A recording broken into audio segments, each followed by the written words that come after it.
कौन सच्चा भारतीय है, कौन सच्चा भारतीय नहीं है, ये तो मुझे लगता है कि मतलब न्यायपालिका के प्रति पूरे आदर के साथ कह रही हूँ कि ये तो उनके दायरे में नहीं होता डिसीजन। ये कोई जस्टिस तो नहीं तय करेंगे।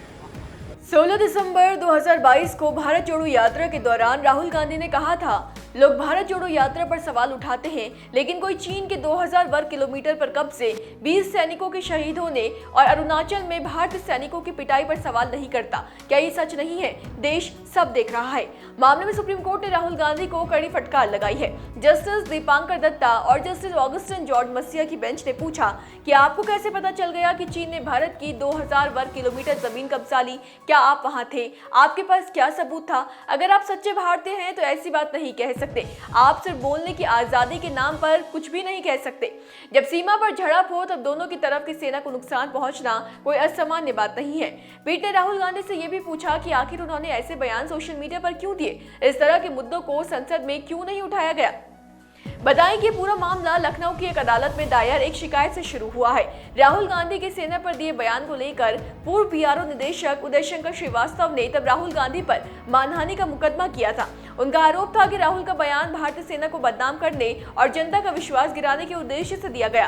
गौर कीजिए कि उदय लंबे समय तक चीन सीमा पर तैनात रहे हैं। उनका मानना है कि उन्होंने 25 वर्ष की तैनाती के दौरान कभी भी भारतीय सैनिकों को चीनी सैनिकों के हाथों पिटते नहीं देखा है, क्योंकि कांग्रेस के बयान के बाद लोग उन्हें भी है दृष्टि से देखने लगे। इसलिए उन्होंने राहुल गांधी के बयान को उनकी खुद की मानहानि के रूप में देखा और ऐसा हुआ राहुल गांधी पर मानहानि का मुकदमा। लखनऊ की अदालत के अतिरिक्त मुख्य न्यायिक मजिस्ट्रेट आलोक वर्मा ने राहुल गांधी को इस मामले में 24 मार्च को सुनवाई के लिए पेश होने का आदेश दिया था। इसके खिलाफ राहुल ने इलाहाबाद हाईकोर्ट में अपील की, लेकिन हाईकोर्ट ने मजिस्ट्रेट के आदेश को बरकरार रखा। हाईकोर्ट ने अपने फैसले में कहा था कि शिकायतकर्ता बॉर्डर रोड्स ऑर्गेनाइजेशन के रिटायर्ड निदेशक हैं और कर्नल के बराबर रैंक रखते हैं, इसलिए उन्होंने सेना के प्रति गहरा सम्मान जताया था। उन्होंने कहा कि राहुल के बयान से उन्हें व्यक्तिगत रूप से ठेस पहुंची। इस आधार पर हाईकोर्ट ने माना कि वो शिकायत दर्ज करने के हकदार थे। बताएं कि इसके बाद राहुल गांधी ने सेना के खिलाफ कथित टिप्पणी के मामले में अपने खिलाफ मानहानि को चुनौती देने के लिए सुप्रीम कोर्ट में याचिका दायर की, जहां एक तरफ राहुल गांधी के खिलाफ लखनऊ की अदालत में चल रहे आपराधिक मानहानि मामले पर सुप्रीम कोर्ट ने रोक लगा दी, लेकिन दूसरी तरफ उन्हें फटकार भी लगाई। राहुल गांधी की ओर से वरिष्ठ वकील अभिषेक मनु सिंघवी ने दलील दी कि राहुल के बयान की वजह से कोई तीसरा व्यक्ति मानहानि का केस नहीं कर सकता। उन्होंने कहा, किसी को इस तरह मानहानि के आरोपों से परेशान नहीं किया जा सकता। हाईकोर्ट ने कहा कि शिकायतकर्ता अग्रीव्ड पर्सन नहीं है, लेकिन फिर भी उसे नुकसान हुआ। हाईकोर्ट का तर्क सही नहीं था। दलीलें सुनने के बाद सुप्रीम कोर्ट ने मामले की सुनवाई पर रोक लगाते हुए राज्य को नोटिस जारी किया। अब ये मामला 3 हफ्तों के बाद फिर सुना जाएगा।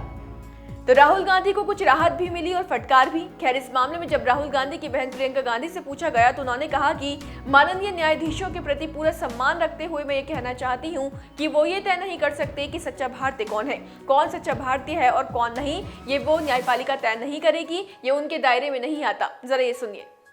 कौन सच्चा भारतीय है, कौन सच्चा भारतीय नहीं है, ये तो मुझे लगता है कि मतलब न्यायपालिका के प्रति पूरे आदर के साथ कह रही हूँ कि ये तो उनके दायरे में नहीं होता डिसीजन। ये कोई जस्टिस तो नहीं तय करेंगे।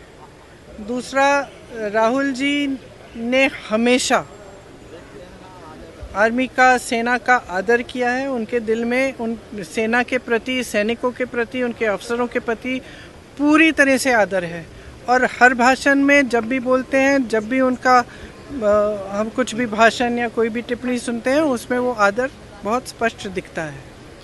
जो लीडर ऑफ ऑपोजिशन होते हैं, जो नेता प्रतिपक्ष हैं, उनका जो कर्तव्य है वो ये है कि सरकार से सवाल पूछना। ठीक है, ये उनका कर्तव्य है, तो वो अपना कर्तव्य निभाते हैं। जब सरकार से सवाल पूछते हैं, उनको पसंद नहीं है, वो जवाब नहीं देना चाहते, इसलिए ये सब चीज़ें वो कराते हैं।